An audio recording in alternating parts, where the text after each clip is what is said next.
শুনো বন্ধুরা, তোমরা একটা কথা কই, তুমি যার লেগা সব কিছু ত্যাগ করে আইলায়, আজকে তুমি যদি অসুস্থ হও, এই মানুষটাই যদি তোমারে জিজ্ঞেস করে না যে তুমি অসুস্থ, তুমি ওষুধ খাইবাইনি, তোমার লোক ওষুধ আনতাম নি, তুমি কি খাইবাই, বা তুমি একদিন বিছনাত থাকো, আমি তোমার সেবা যত্ন নেই, কিন্তু তারা যদি অসুস্থ থাকে, আমরা মহিলারা কেমনে সুস্থ হইব, তারা এই চেষ্টাটা আমরা সারাদিন করতে থাকি। কোনটায় ভালো হইব বা কোনটা খাইব, কোনটা খাইলে মুখে স্বাদ পাইব, এটা আমরা কন্টিনিউ ভাবি, কিন্তু তারা এটা ভাবে না। মুখ দিয়ে একবার জিজ্ঞাসাও করে না, সারাদিনে যে বাড়িতে একবার জিজ্ঞাসা করে না তুমি কি ওষুধ খাইছো, তুমি কি সুস্থ হইছো, কখন কিতা করে শরীরটা কি ঠিক আছে, এইসবও জিজ্ঞেস করে না।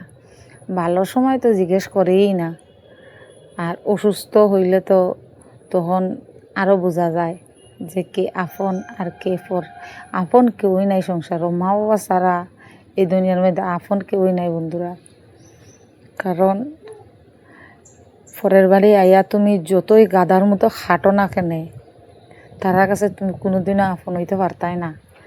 নাইলে একটা মহিলা মা বাবার বাড়ি চাইরা আইয়া পুরা শরীরটাই নষ্ট করে লায় তারার সংসারে কাজ করতে করতে, তারার সন্তান জন্ম দাও, তারার সব কিছু ঘর সামলাও, সন্তান বড় করো, তারপরও দিনের শেষে আইয়া জিগাইব কিতা করছো, সারাদিনে কি কাজ করছো, তারা কাজ দেখাইতে লাগবো কি কাজ করছি। এরপরে তুমি একদিনের লেগে যদি বাড়ি চাইরা যাও, তারা একটা গেঞ্জি তুকাইয়া পায় না, একটা শার্ট তুকাইয়া পায় না, কিন্তু এরপরও আইয়া জিজ্ঞেস করবো সারাদিন তুমি কি কাজ করছো বাড়ির মধ্যে।